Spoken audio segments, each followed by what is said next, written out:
Hi, this is Tzvi Rosen, and in this lecture we'll pick up where we left off talking about localization.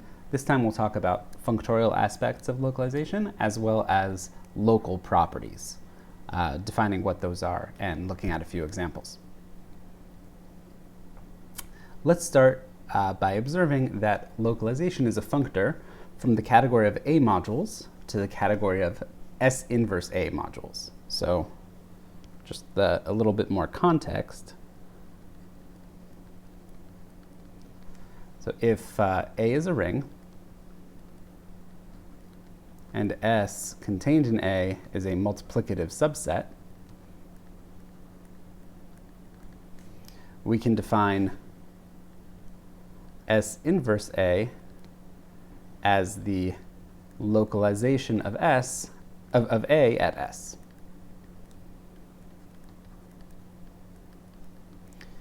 And that is the ring which allows, basically it allows fractions with elements of S in the denominator.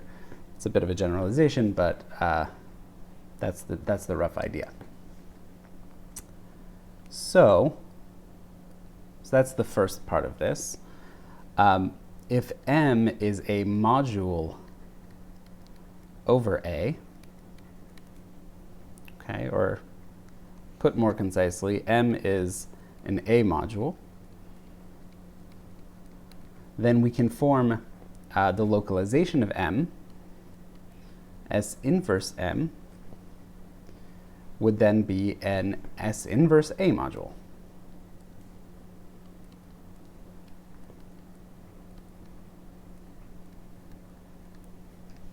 And all this means is that while M has multiplication by elements of A, S inverse M also has multiplication by elements, by the inverses of elements in S, meaning by elements of the localization. Okay? So given this, if you have, the way that we're considering this, we have the objects of the category A mod. It's going to be A modules, obviously. And for S inverse, let me give a little more room here. So if we have A mod, we have objects given by A modules and morphisms given by A module homomorphisms. Okay. And so to here, so the category S inverse A mod has as objects the modules over the localized ring, S inverse A modules, and its morphisms are, as you'd expect, S inverse A module homomorphisms. And if we want to think about how this acts on a specific element, we get M gets sent by this functor to S inverse M. And if we have an A module homomorphism M to N, this gets sent to S inverse M maps to S inverse N, where you just map things as you'd expect, basically. This will be equal to 1 over S times F of M. Okay? So assuming this is the A module homomorphism F. So this respects all of the properties you would expect it to have if it were a functor, and indeed it is. But even more so, it's an exact functor. So let's recall what it means for it to be an exact functor. So exact functor, well, that means that if we have these three modules in A mod, so given n prime n and n double prime in A mod, if n prime to n double prime is an exact sequence, then S inverse n prime mapping to S inverse n mapping to S inverse n double prime is also exact. Okay, and let's label these maps. So this is F and this is G, and this will be the induced map S inverse F, S inverse G. Okay.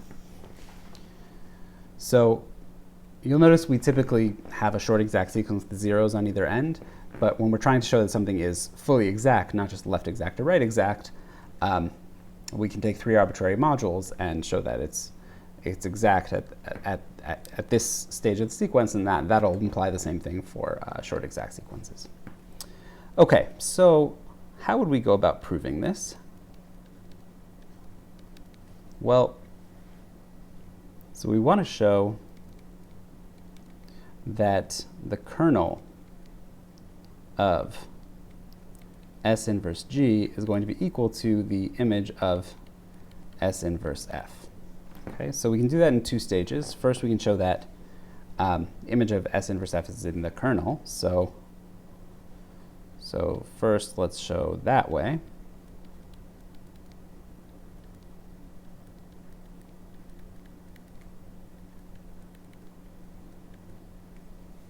Okay.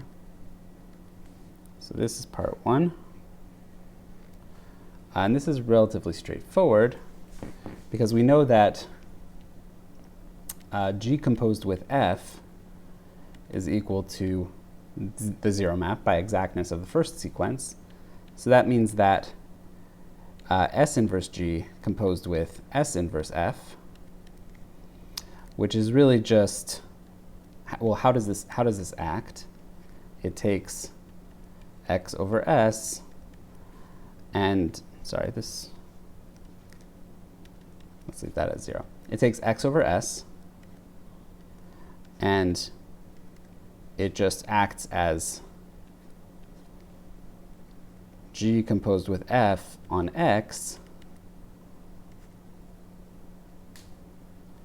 and then it acts as the identity on the denominator. So certainly if G composed with F is 0, then this will certainly be identically 0 as well. So that proves that the image of S inverse F is contained in the kernel of S inverse G. Okay, now how about going the other way? So we want to show that the kernel is contained in the image.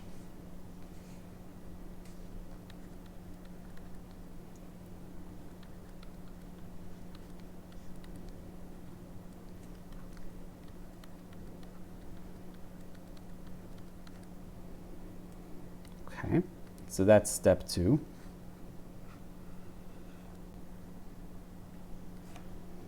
So let's take an element in this kernel. So we'll have x over s, which will be in the kernel of localization of G, which is in localization of the module n.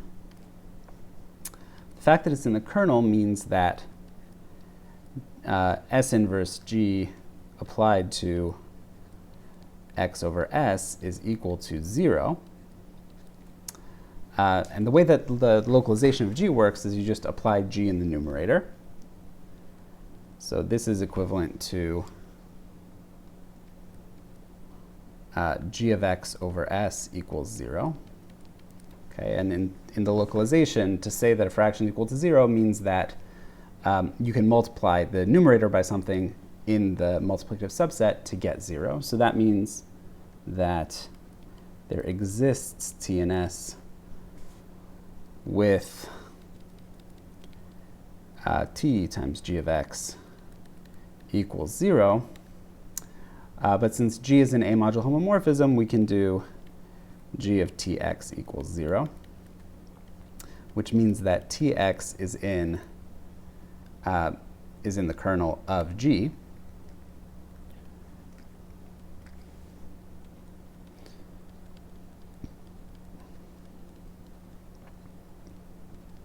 But that means it's in the image of f, right? Because that homomorphism is exact, or that sequence is exact. So that means tx is in the image of f, or tx is equal to f of y, okay, where y is in n prime, single prime. Okay, so how can we use that? Well, we want to get something which maps to x over s. So let's say we take y over s. Well, if we map that via f, we'll get tx over s, but we wanted just x over s. So what if we add in a t over here? Okay, so now we're mapping y over st with f. This is going to be equal to f of y over st. Sorry, this should be the localization of f. This is equal to f of y over st, which is equal to tx over st. Okay, and you can verify that using the standard definition of equivalence of fractions in a localization. This is equal to x over s, which shows that the kernel is contained in the image. The kernel of S inverse G is contained in the image of S inverse F, which means that S inverse is exact. Okay, cool.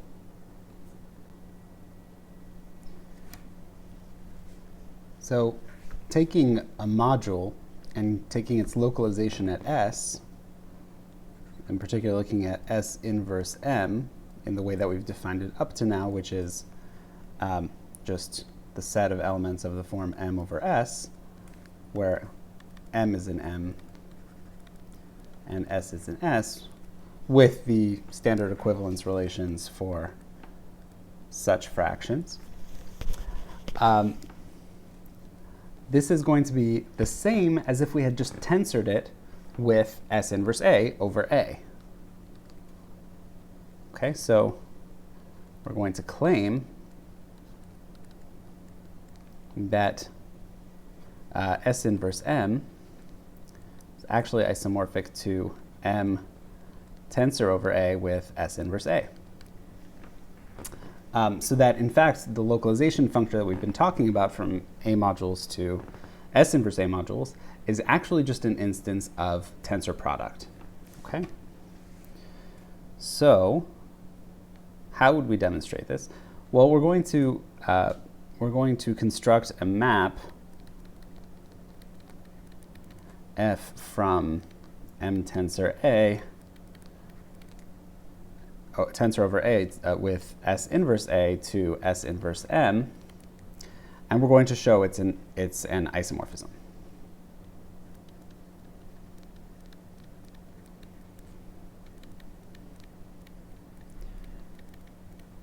Okay. As we often try to do a tensor product, we want to use the universal property of tensor products to construct this map. So we're going to take an A bilinear map from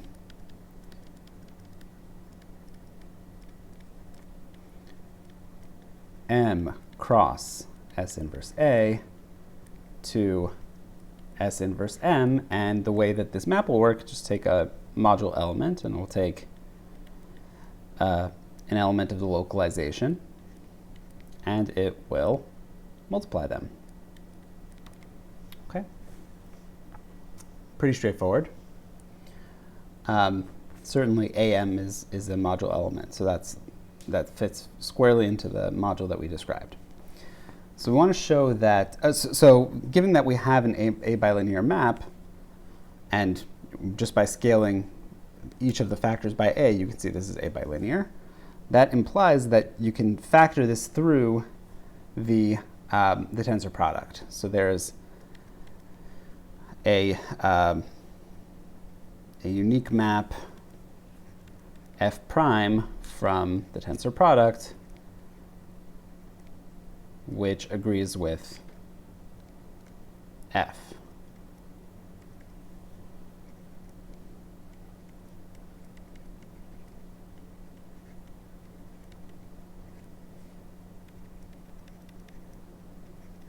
Okay, so now we have this f prime.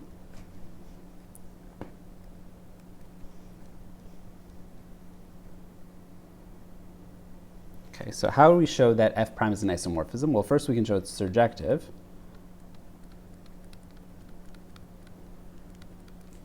And looking at the way the map is structured, if you take any modulo element and you multiply it by 1 over 1, you get something in the module. So that's 1 over s, then you get m over s, which covers every element of the localization. Okay, so for any m over s, this equals f prime of m and 1 over s. Okay, so plainly surjective. How about injective?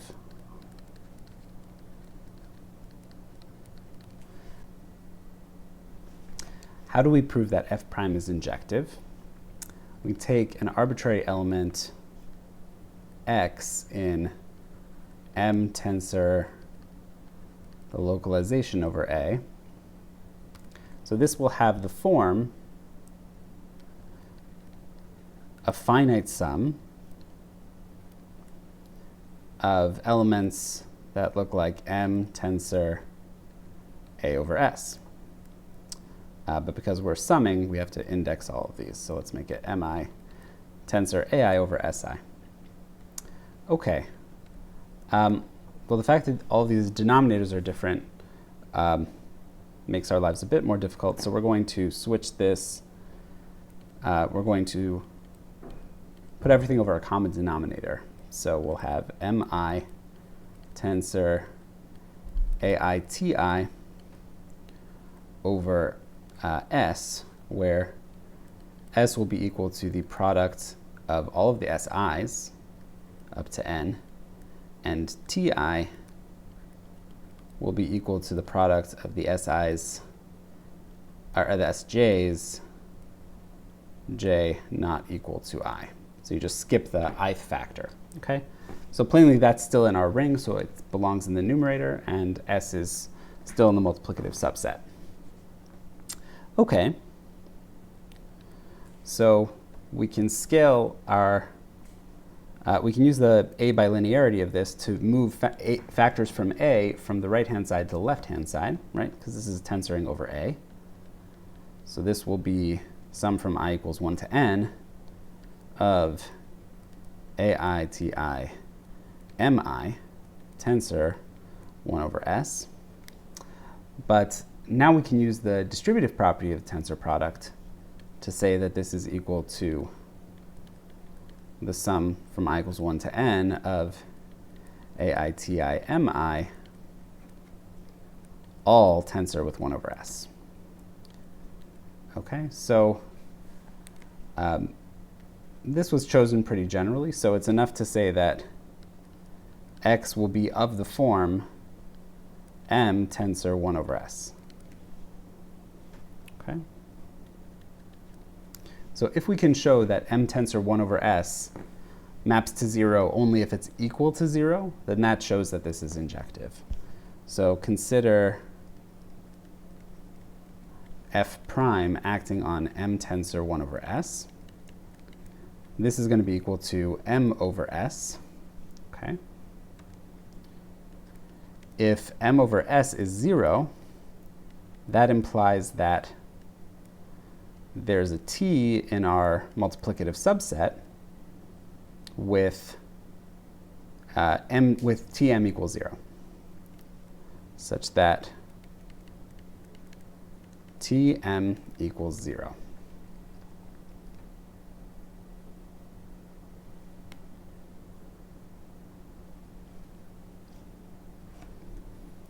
Well, if tm equals 0,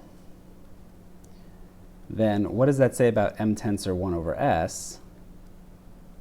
Well, this is equal to m tensor t over ts,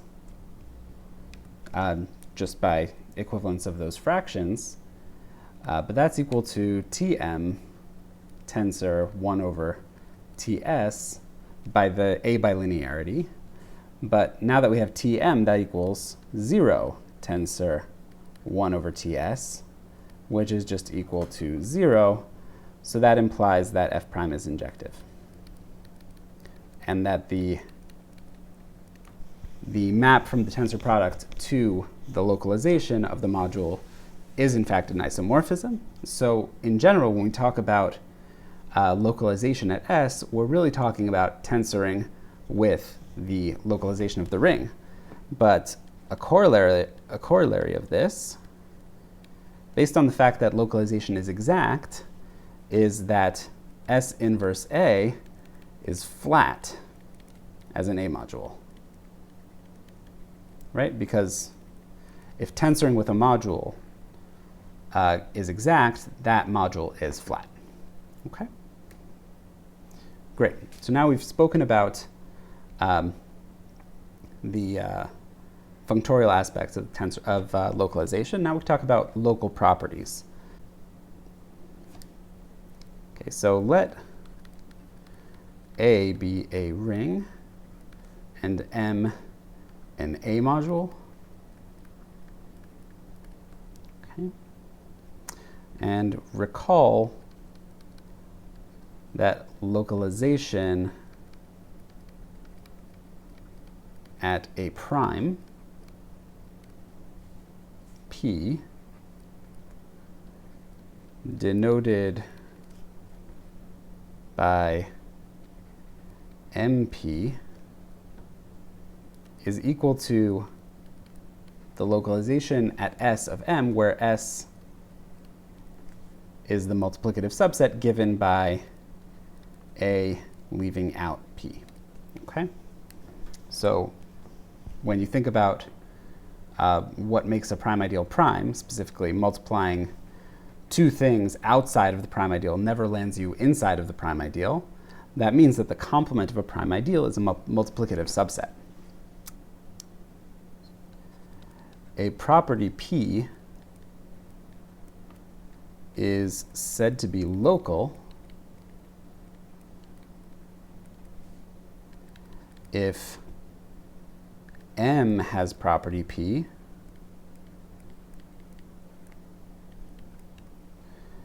if and only if MP has property P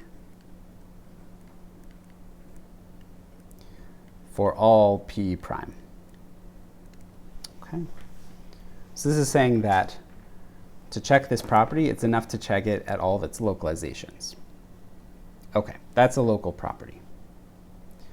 And the first example of a local property is zeroness. So suppose M is 0. This is equivalent to, well, let's put it this way. The following are equivalent. M equals 0 as a module. MP equals 0 for all prime P. And in fact, M equals 0 for all M maximal. Okay, and this is 1, 2, and 3. So 1 obviously implies 2, because if you're the 0 module, localizing doesn't get you anything non-zero. And similarly, 2 implies 3, because all maximal ideals are prime.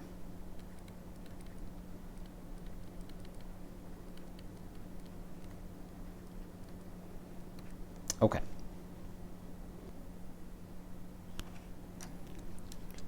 So now we want to prove that 3 implies 1.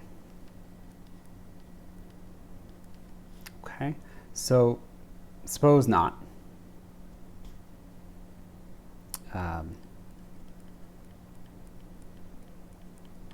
So we have MM is equal to 0 for all maximal ideals, but M is not equal to 0. Okay, so M not equal to 0 implies that there's X in M with X not equal to 0. Consider the annihilator of X. So A will be the annihilator of X. This is the ideal of elements in the ring, which multiplied by X give you 0. So this is a proper ideal because if it can't include 1 because x is not equal to 0. So when you have a proper ideal, we know that it has to be contained in some maximal ideal. Okay, so this implies A is contained in M for some M maximal.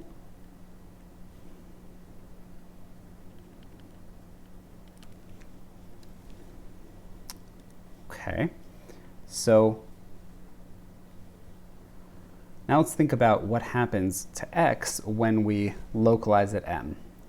So consider x over 1 in the localization of M at M. Then we know that MM has to be equal to 0, so x over 1 has to be equal to 0. But the only way that x over 1 could be equal to 0 is if there's some element in the multiplicative subset such that x times that element is equal to 0, right? So this implies that there exists y in the multiplicative subset, which is a minus m, with yx equals 0. But we know that that can't be the case because the annihilator of x is contained in M. So that's a contradiction. But this implies that that A is not contained in M. Contradiction. Okay, and so that means that 3 implies 1 as well. Okay, so this is our first local property. So if a module is 0, it's enough to check that it's 0 at the localization at every prime. It's even enough to check that it's 0 at localization at every maximal ideal. Now let's think about injectivity. Okay, so suppose we have an A module homomorphism, phi from M to N, okay, where this is a homomorphism of A modules.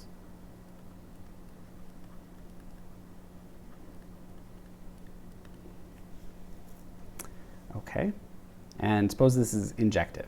Okay, so we're going to claim that the following holds, that the following are equivalent, that first of all, phi is injective. Secondly, phi p, which maps MP to NP, is injective for all p prime. And so too, phi m is, which maps mm to nm, is injective for all m maximal.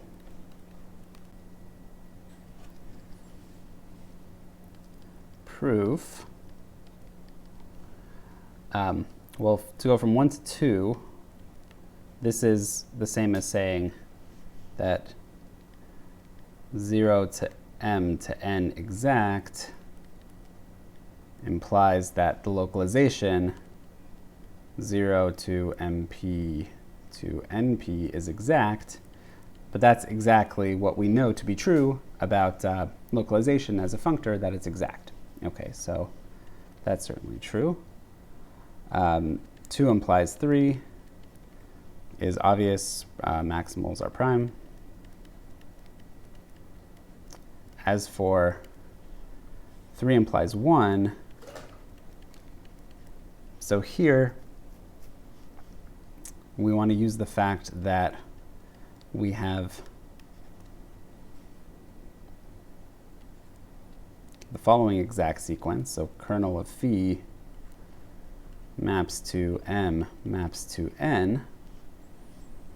Okay, so this is, it's certainly, yeah,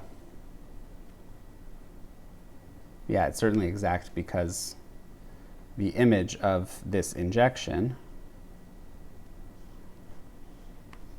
will be equal to the kernel of the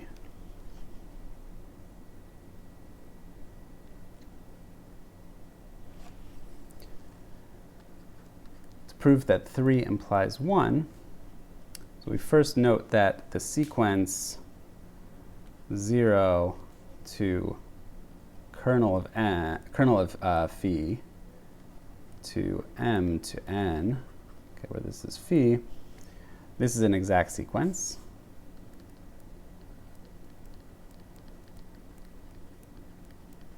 Okay, certainly kernel phi to m is just a standard injection and inclusion.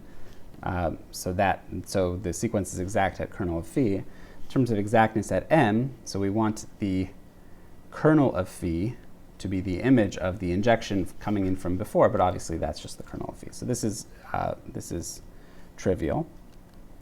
This is an exact sequence. So by localization, 0 to kernel of phi localized at m will map into m localized at m. Similarly, n localized at m, this will also be exact by exactness of localization. But we know that the kernel of phi localized at m is 0 because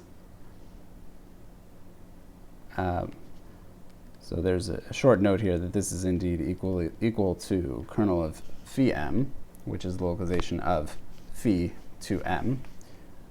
This is just by definition. So we know that phi m is injective. So this module is 0. The kernel of phi m is 0, which means that kernel of phi is 0 by local property 2. By local property 1, sorry. Okay. And we just proved this about injectivity of homomorphisms, but same could be shown for surjectivity.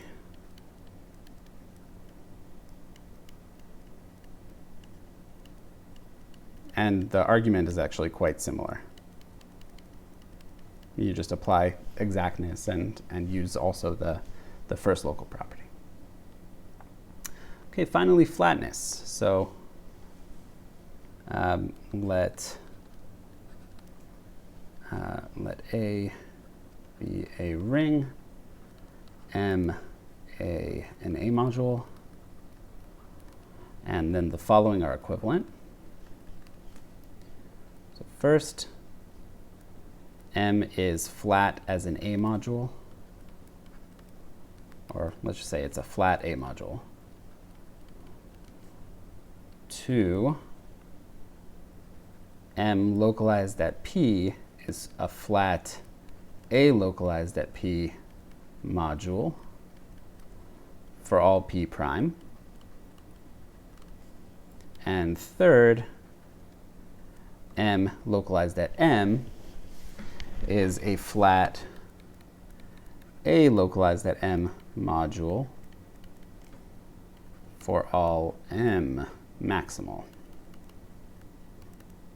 Okay, so we can prove this step at a time. So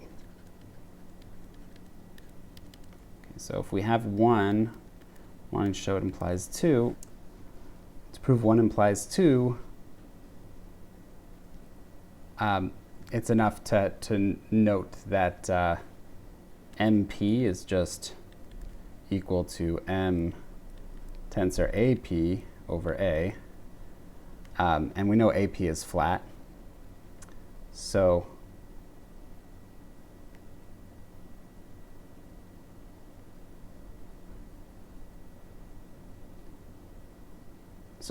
yeah, we know AP is flat. So if M is also flat, a tensor product of two flat modules is also flat. So flat tensor flat equals flat. Nice. Okay, so 2 implies 3. This is the obvious direction as before because maximals are prime. Okay. 3 implies 1. So here we're going to think about the condition for flatness, which says that it's enough that it preserves injectivity, an injective map of modules. So when you tensor with a given module, that injection remains an injection. So that's enough for flatness. So let's say we have this map of A modules. Okay. Then if I have the localization,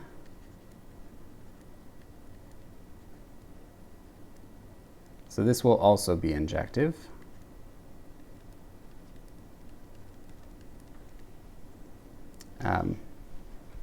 And that's just by the last local property. And so we can apply the tensor product with this flat module, and that preserves injectivity. So we have mm tensor nm to mm tensor pm. This will also be injective.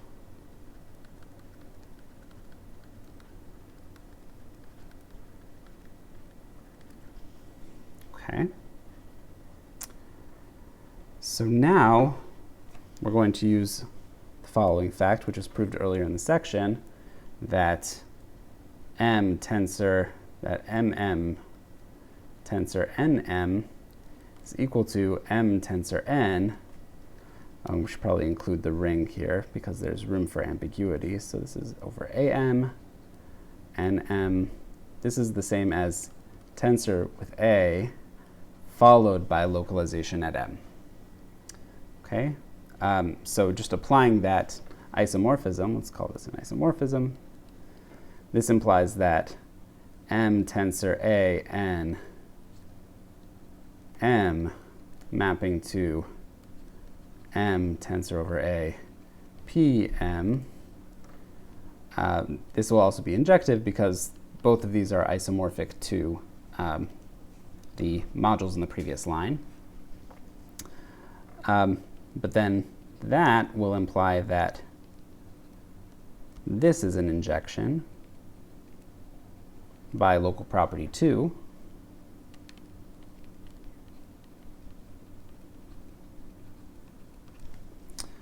And this implies that M is flat as an A module.